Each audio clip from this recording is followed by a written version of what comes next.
Remember the definition? Inner product is defined on what? It is defined on? Usually a mapping is defined on a set, right? So what is that set here? It's a vector space, right? So an inner product on a real vector space V, what does it do?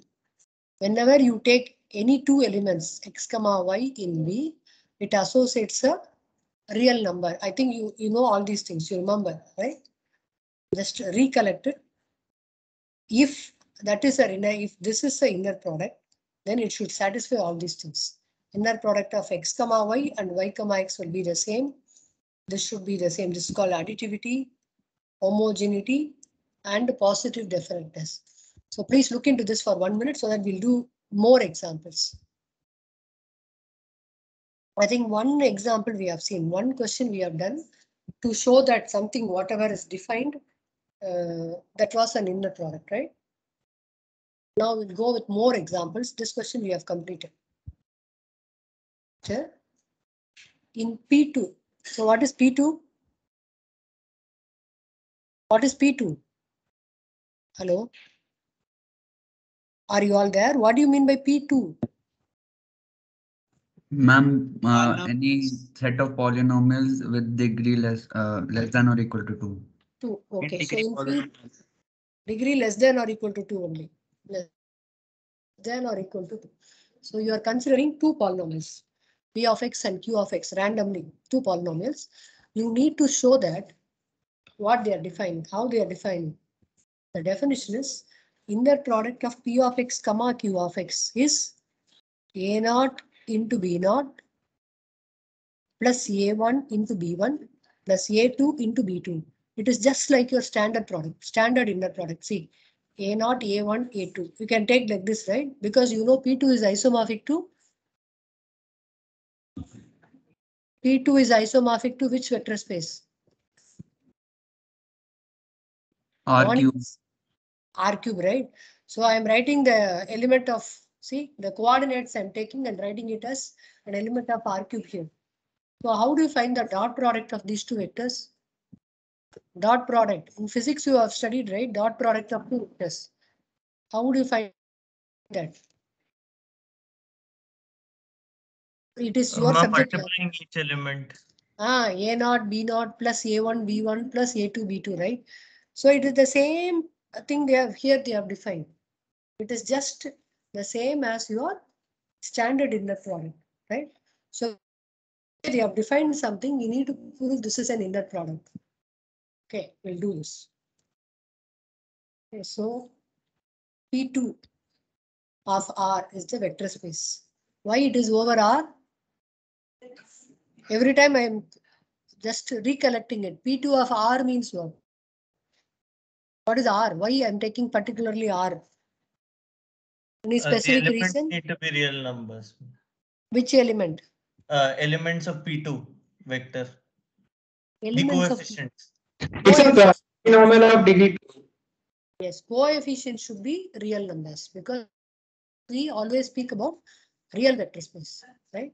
So I'm taking three things now. A naught plus A1x plus A2x square.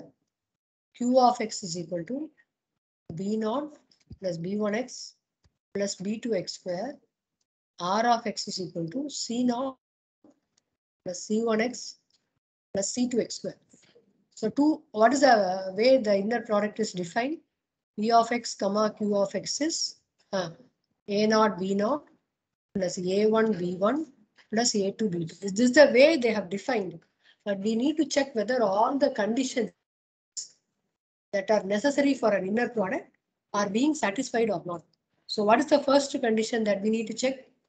We need to check whether inner product between P of x and Q of x is same as inner product between Q of x and P of x. Correct? No. So what is this? Multiplication is commutative. I'll write it in the other way. B naught A naught, B1 A1, B2 A2. So which is nothing but inner product of Q of x comma P of x. Is this right? Hello? Yes, ma'am. Yes. So I think everybody is sleeping. Morning class itself, all are sleeping. Nobody is opening a mouth. Shall I cancel the class?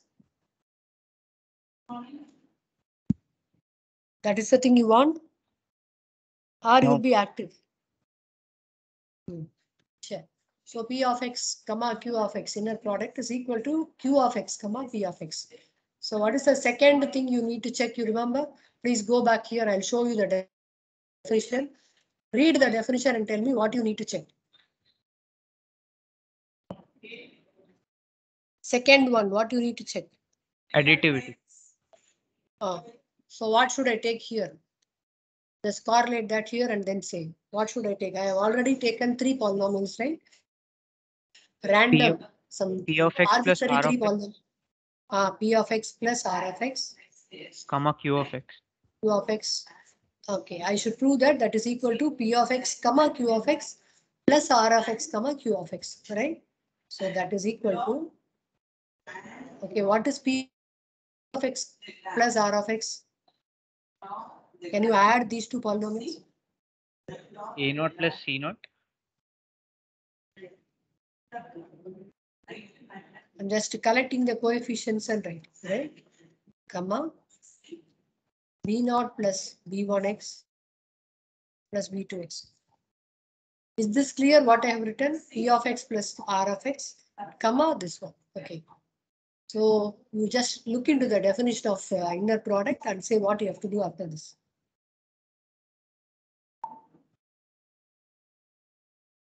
Ma'am, you have to split Constant the of this into constant coefficients. of this. Coefficients you have to multiply, right? So it Yes. should be A naught plus C naught into B naught plus A1 plus C1 into B1 plus A2 plus C2 into B2.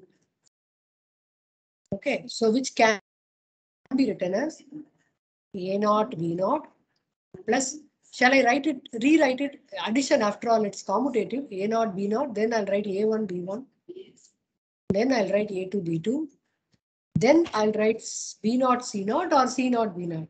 So both are one and the same, right? It's up to us, we can write. Then B1 C1 plus B2 C2. Okay, what is these 3 terms and what is the next 3 terms? First 3 terms, sum, what does that denote? P of x into P of x comma Q of x. Q of x. Sorry, P of x comma Q of x. Second one, Q of x comma R of x, or R of x Q of comma Q x of x. comma Q of x. Anything.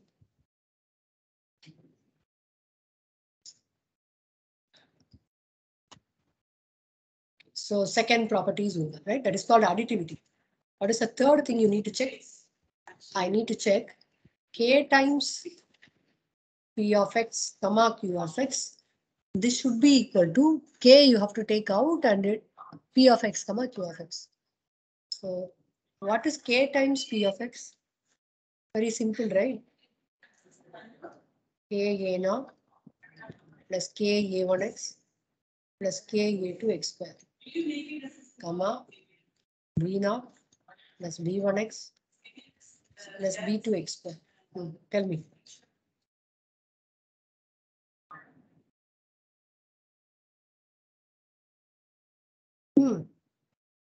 K A naught B naught plus K A1 B1 plus K A2 B2. So you can take K out and you will get the same thing. Yes.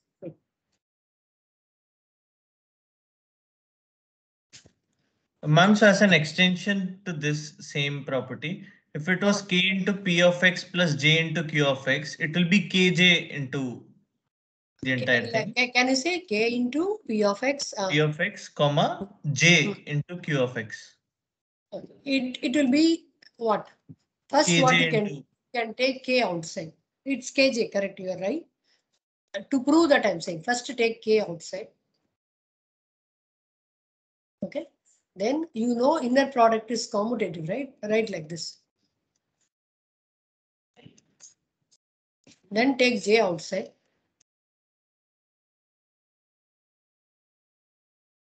Then again change the order. Yes, ma'am, got it. Okay, bye. Just I'm using all the laws. I'm justifying that what I'm doing is right. What you said is right, but I'm giving a justification using the laws of inner product, right? Or the rules of inner product. So usually, see, inner product of A comma B is equal to B comma A only if it is defined on a real vector space. Otherwise, you have a bar on them. That is conjugate of the inner product of A comma B will be equal to conjugate of inner product of B comma A. Since we are studying only what real vector spaces, it is true. Inner product of A comma B and B comma A are same.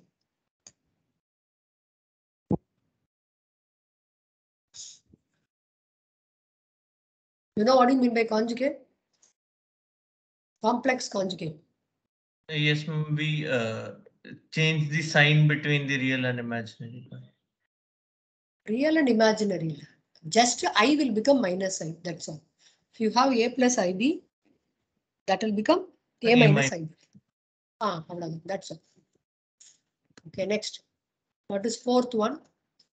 I should find inner product of P of X comma P of X and try to prove that this is always greater than or equal to 0. Right? So what is inner product of A P of X comma P of X?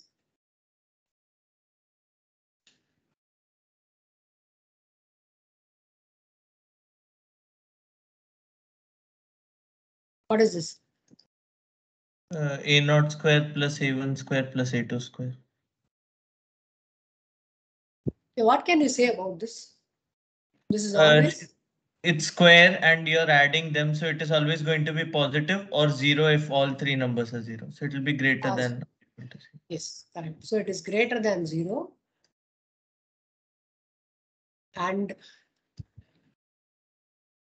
equal to 0 when A0, A1, A2 all are 0. Therefore, P of X comma P of X is equal to 0 when P of X is 0. Inner product of P of X comma P of X greater than 0 otherwise, right? So that is the thing we need to prove. So therefore, is an inner product, right?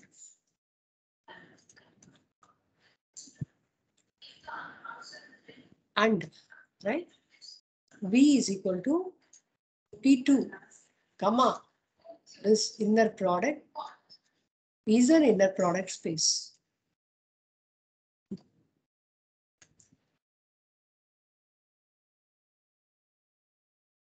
Okay, we'll see more example. You want to look into this once again? Yes, yes, yes. You can start, even start from the beginning, have a glance, try to understand.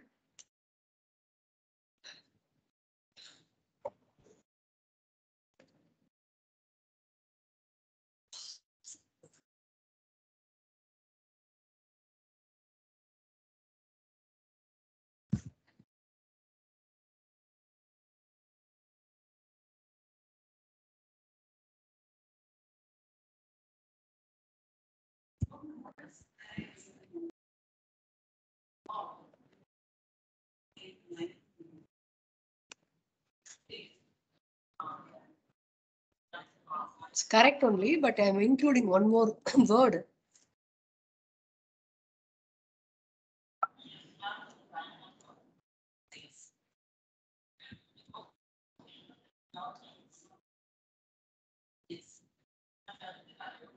Just including one line, that's all. Shall I proceed? For another example, let F and G be in, this is actually, this denotes some script C, yeah, something like this, right?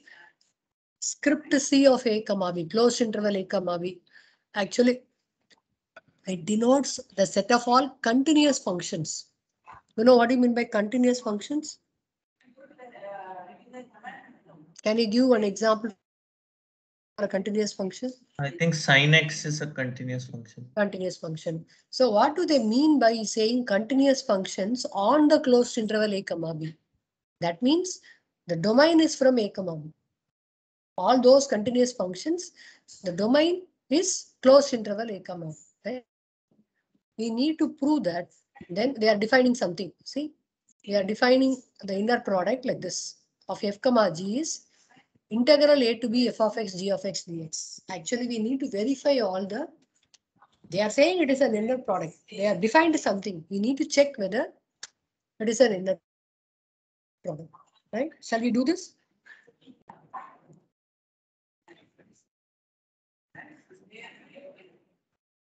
Take down this question. We'll try. Very simple only. Ma'am, will F and G be different or will they be same? Can you please repeat? I'm not able to hear us. Ma'am, will F and G Please. be different or will they be the same? They are two different functions. Arbitrarily chosen two different functions. Ma'am, but it's given that they both are the set of all continuous functions. Vector space. Yet left G be in C of a comma b, which is the vector space of all continuous functions. Oh, 1 minute, I'll clarify. Your V is script C of a comma b, which is vector space of all continuous functions. Okay, defined in closed interval a comma b. Okay, so one more thing they have defined. Whenever you choose arbitrarily two functions in V, inner product of f comma g. First of all, I should not say this as an inner product, but what to say? So I'm using that word. We are going to check whether it is an inner product is equal to integral a to b. Just product those two functions and integrate it between a and b. We need to check whether it satisfies all the inner product properties. Can you say, shall we start with the first one? What is the first thing you need to check? Inner product of f comma g should be equal to inner product of g comma f. Okay, tell me. So what do you expect inner product of g comma f to be by this definition? It should be g of x integral a to b g of x f of x dx. That is obvious, right? You can change the order here. Nothing will happen. You're you're finding the product of two functions and integrating. The product can be in any order, right? Product is commutative, right? So any order. So this is nothing but inner product of g comma f. So one more thing, I'll take one more function. So here itself I'll include one h, right?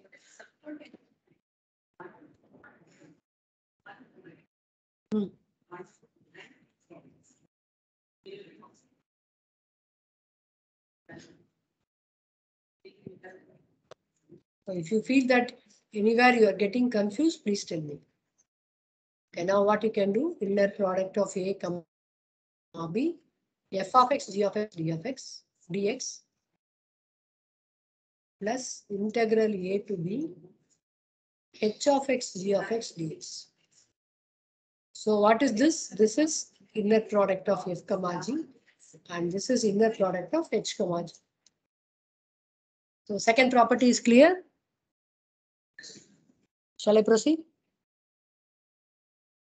Ma'am, wait, Hello? ma'am. Okay, waiting.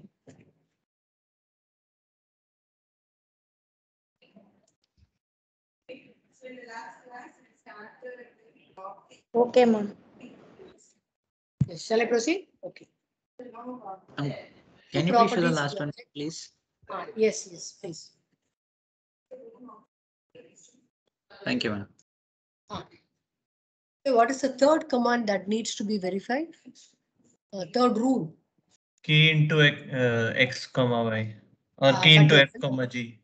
One thing I forget always, you have to specify this. Let k belong to R or C belongs to R. Because always real vector space, specify where you are taking that constant from, scalar from, right? So inner product of k, f, comma G is inner product of K into f of x comma G of x. Why I'm writing not necessary. Directly we can write. Okay.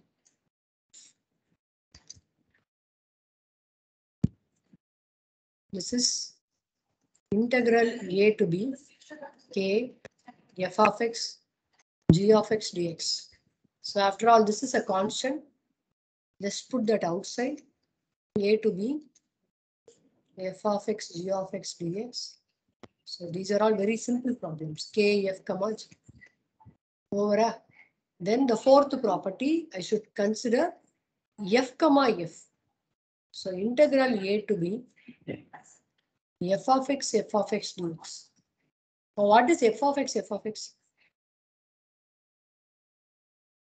F square of x. Yes, ma'am. F square of x dx. Okay, so if you integrate this, positive value. Okay, can you say this is always greater than 0? Yes, ma'am. Ma'am, when we apply limits, it might become negative. It become negative. Can, right, ma'am?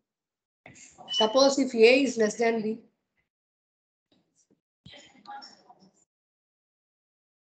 Suppose if A is less than B. I'm giving a specification. Suppose if A is less than B, then what can you say about the integral value? Ma'am, if it is a decreasing function in this range. Ma'am, then are you yes, asking this if will we be negative. interchange A and B? Yeah, beta, what? Are you asking if we interchange the limits themselves? Is that what you're saying? Illa, I'm saying what happens if A is less than B?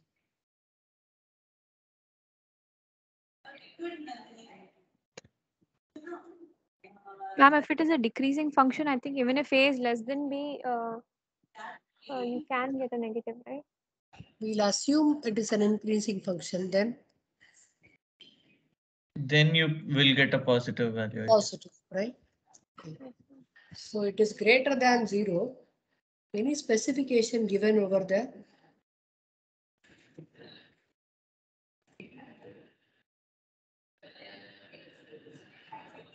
Continuous, you can assume that. Right? Function is continuous, right? That has to be taken note. Since the function is continuous, integral of this is greater than 0. Ma'am, actually, since integral is just summation and we are summing square of a function, Yes, it will always be greater than 0. 0. If this is equal to 0, the only thing is what? F square is equal to 0. That is f is itself 0. The function is itself 0. So therefore, I should not write like this. So always please be careful. Don't specify anything inside this, right? Always write like this. That means it is true for any two values, right? It is an inner product. And hence, okay, hence V comma this one is an inner product space.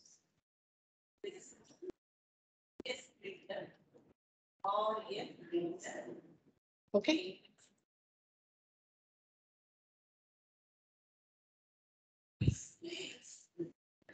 Ma'am, can you please show the last Before one? going this question, will. Ma'am? Yes, tell me. Can you please show the previous one? Yes, ma'am. Just a minute.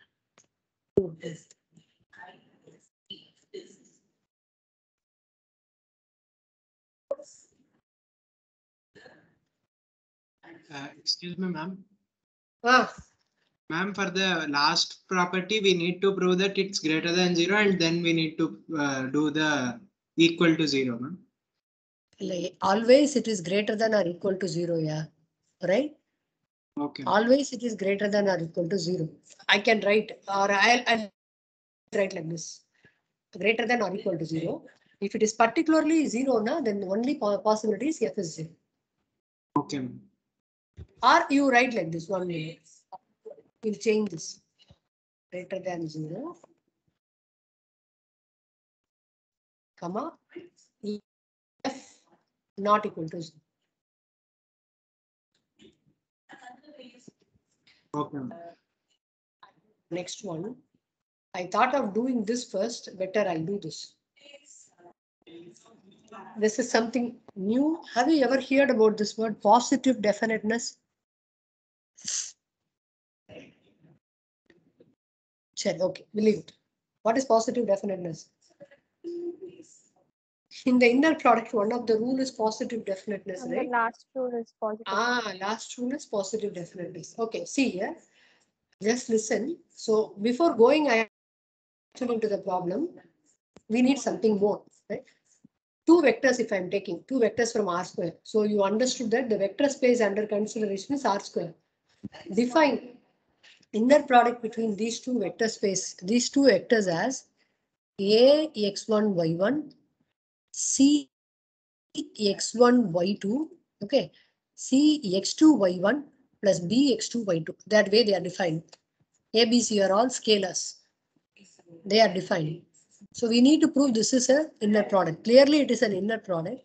But for that, when we go into the positive definiteness, we need to do something. Before that, I'll take a equation and then 1 minute.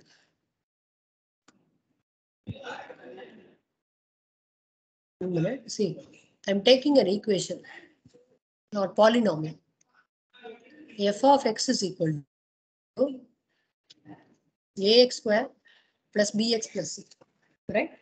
This polynomial always assumes, see, whatever values x you substitute, I can say if it is always greater than or equal to 0 whenever your discriminant is less than or equal to 0. Whenever the discriminant is less than or equal to 0, the polynomial value is always greater than or equal to 0, whatever may be the values of x. So take one example. I'll take f of x is equal to, it is obvious, right? Whatever value you substitute for x, what can you say about x square plus 1? Okay, so to be more frank, I'll take this one. X square plus 2x plus 1. Can you say that this polynomial, whatever value of x you substitute, that is always positive? Yes, ma'am. Yes, ma'am. Why? Why? Because why? Because it is x X plus plus 1 whole square. whole square. Okay, so now find the discriminant of this function. You know what you mean by discriminant, right? B square minus 4ac. What is b here? 2. B square is 4 minus 4ac. So I should write here greater than or equal to 0. Here 0. Oh, this is not a good example. I'll take some other example. Anyway, this is also satisfied, but it is what trivial example. It becomes 0. Discriminant becomes 0, right? Wrong example. I'll take another example. I'll take x square plus 1. You accept this is always greater than 0, not even 0, greater than 0. For all Yes. real values, x square plus 1 is greater than 0, not equal to 0, right? Sure. Then what can you say about the discriminant here? B is 0. B is 0, ah? So minus 4 is your discriminant. Minus 4, only minus 4, which is less than 0. So discriminant value is always negative. Whenever your f of x assumes that whatever may be the value of x, your f of x is always positive. In that case, if you find the discriminant of that polynomial, it is always be less than 0. Even if you want, you can check with one more thing. Okay, I'll take f of x is equal to x square plus 5x plus 4. 5x plus 4. Can you say this polynomial will be, so okay, we'll find the discriminant of this. What is the discriminant? Discriminant, yeah. Nine. 25 minus 69. Hmm? 9. 25 minus 16. B square minus 4AC. 64, ah? Ma'am, 116. 9, ma'am. Mama, 4AC, 16. Okay. So it is? And if you take x square plus 4x plus 5 means then it will become less than 0. ma'am. I'm going for the another counter exam. So B square minus 4AC is greater than 0.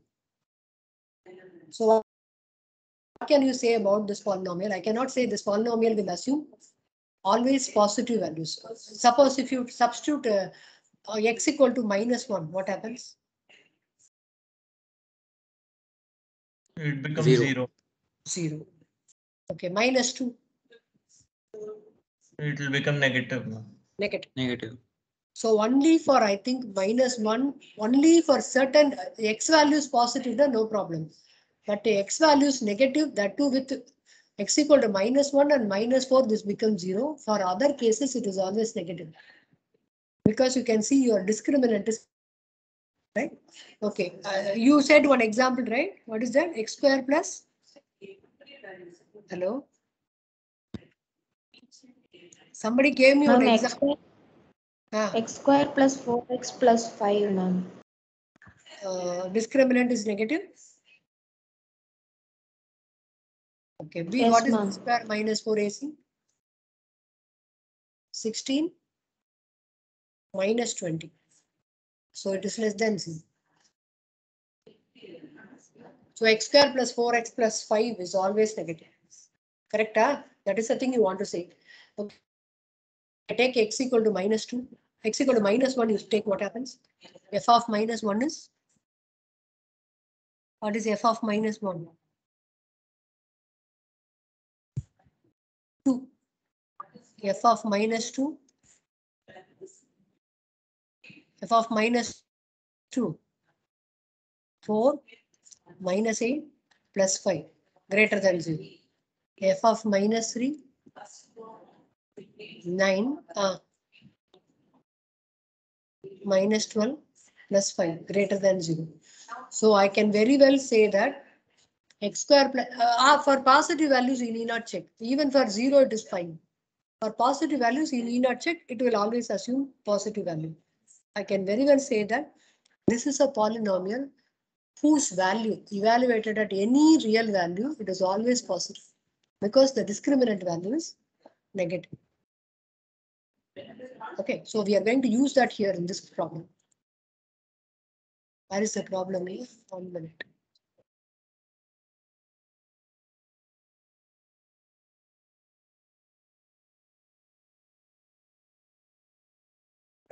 Where is it? I didn't see. Yeah, see. For vectors x equal to x1 comma x2 and y is equal to y1 comma y2, define inner product of x comma y this way, right? Where a, b, c are all real numbers. So we need to prove this defines an inner product. Can you please take down this? We'll do this question. Take down inner product of x comma y is.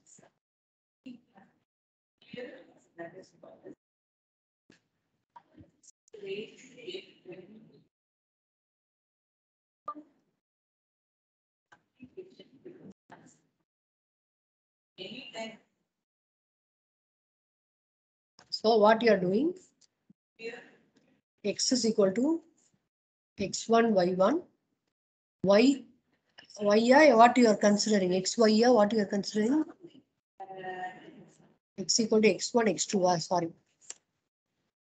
X equal to x1, x2.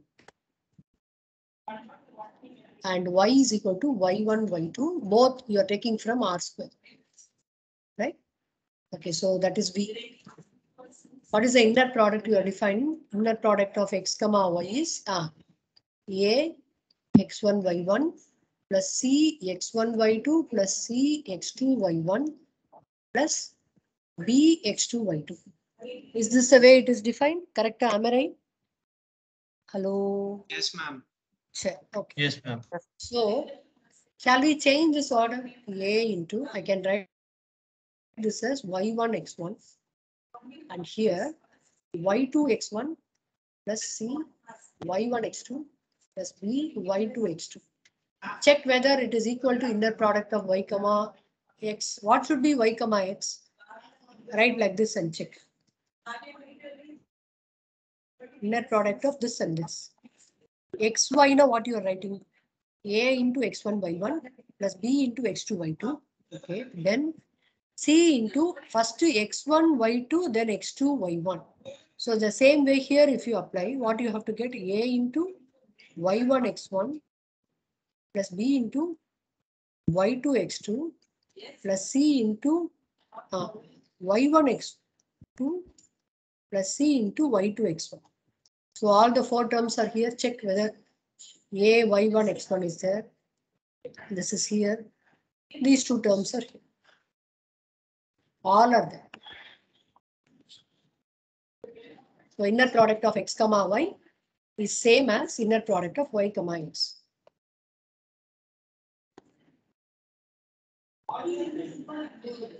Okay, now inner product of, shall we take one more element?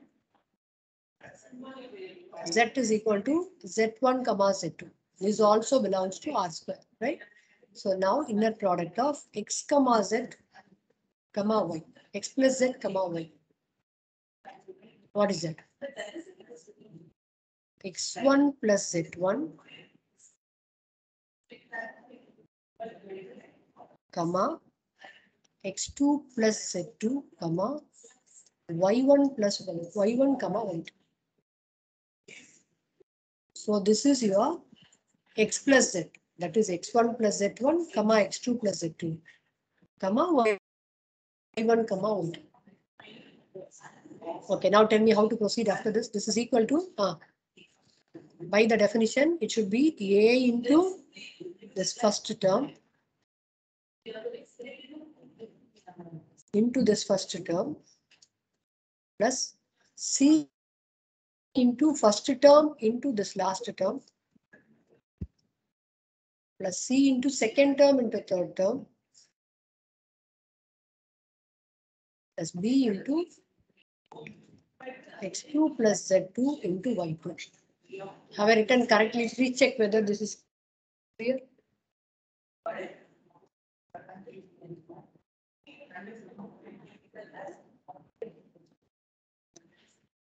Clear? So that is a x1 y1 plus c x1 y2 plus c x2 y1 plus b x2 y2. A z1 y1 plus z z1 y2 plus c z2 y1 plus b z2 y2. So what is this equal to?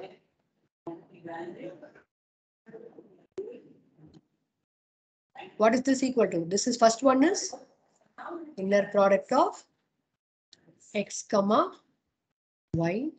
Second one is inner product of z comma y. So the second property is satisfied. Just look into this whether you can understand. Then we move on to the third property.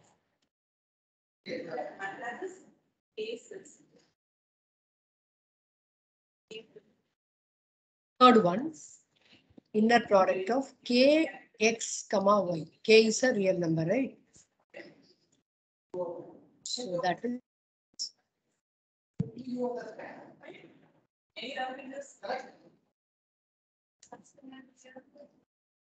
what is this? Kx1 comma kx2 comma y1 comma y2. Okay, now after this you say how to apply. It is a into this one into this one plus b into this one into this one plus c into this also should be there, this also should be there. So c into kx1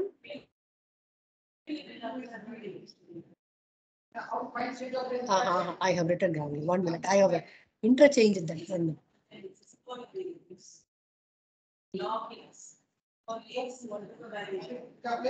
K into this one. So this one and this one. Okay. So K x1 into y2 plus kx2. Here also one c, kx2 into y1. Take k outside. Ax1 y1 plus bx2 y2 plus cx1 y2 plus cx2 y1. So this is inner product of x comma y. Right? The fourth property, inner product of x comma x. That is x1 comma x2 comma x1 comma x2. Okay, what is that? According to the definition, it should be a into x1 x1 x1 square. Then plus b into x2 x2 x2 square plus c into this one x1 x2 again plus c into x1 x2 ax1 square plus I'll write like this ax1 square plus 2c x1 x2 plus b x2 square. Can you see this as a polynomial in x1 square? When treat x2 as a constant, can you see this as a polynomial in x1 square? Hello? Yes, ma'am. Okay, you can treat, okay, I'll rewrite this so that you can understand what I do. I'll write like this. A x1 square plus ax square plus bx plus c. Yeah. B is what? 2cx2 into x1 plus c. This is a constant, right? See this as a polynomial in x1 now. So ax square plus bx plus c. So when will this greater than 0? Can you say? When will this polynomial greater than 0? This is a polynomial in what? X1, right? So when will this be greater than 0? Just now we have seen some condition. That's what I explained that. Its determinant should be. So what is this determinant of this? Okay, 1 minute again I'll write.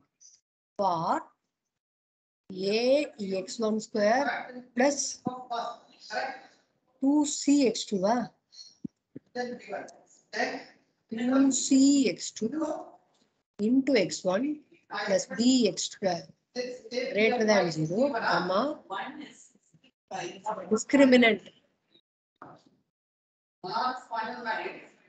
What is the discriminant? B square minus 4ac. So what is b square? What is b here? 2c x2 is b. So b square minus 4, a is a, c is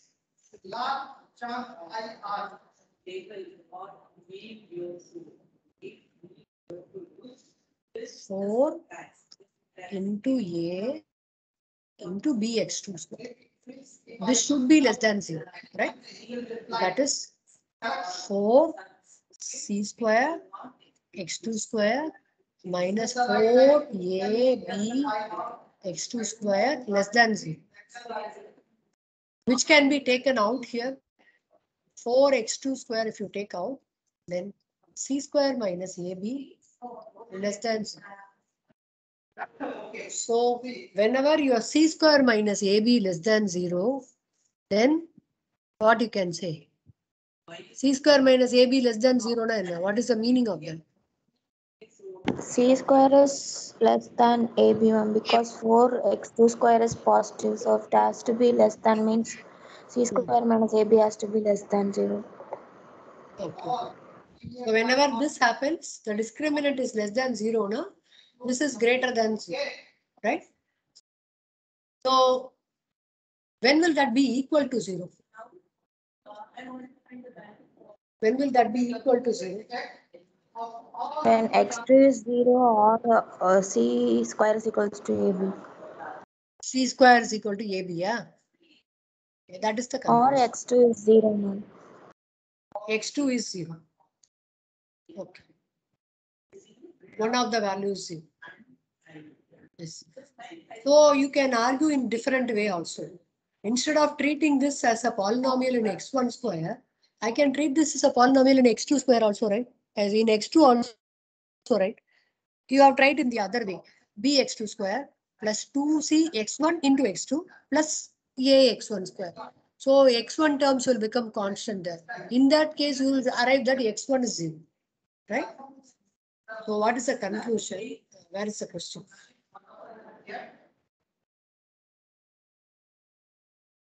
I skipped this question. So that's what. If either x2 equal to 0 or the discriminant is non-positive. Instead of taking x2 equal to 0, even you can conclude that x1 also 0. Any one of them is 0. Either x1 0 or x2 0. 1 minute. I'll complete. I'm not able to understand. So here I have written this as a polynomial in what? X1. Even I can change the order. I can write this way. If I write like this, then this looks as if it is a polynomial in what? X2. So if you proceed with this, then you will arrive at a condition that your x1 is 0. So conclusion is, whenever the polynomial, this value needs to be 0 now, inner product of x equal to 0 now, either x1 is 0 or x2 is 0. Any one is 0, then you can, right? Ma'am? Yes, tell me. Ma'am, how are we saying that the discriminant is less than 0? We are laying the condition, right? C square should be what? Less than AB. That condition should also be there. Only with that only we can conclude. Otherwise, we cannot see. Okay. See, Okay, there are two possibilities here. Either, 1 minute, I'll write. Either this is greater than 0 or this is equal to 0. So for this to be equal to 0, you should have what? I cannot say C square equal to AB. You can conclude that x2 is 0. Right? x2 0, or another way I told you, you can treat that as a polynomial in x1. In that case, you'll get x1 0. So either if you take x1 0 or x2 0, your inner product of x comma x is 0. If your inner product of x comma x needs to be greater than 0, then your which value should be less than 0? Your C square minus AB should be less than 0, or C square is less than A. Ma'am, but here we just have to check if it is if this last property is satisfied. No, if it doesn't satisfy, then we can just say that it is not. We have to say under this condition it forms an inner product. We have to conclude like that. Ma'am, but C square minus AB need not be always negative, no? That's what, yeah. When it is negative, then it forms an inner product. Okay, so only under this condition. Yes. Okay, ma'am. Got it. Are they specifying that? 1 minute here. You should specify. That's what, see.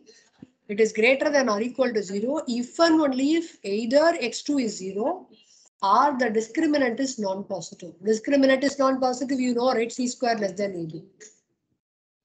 Right? That condition, under that particular condition only it is satisfying. Okay, I'll stop here. It's time already. File name should be a register.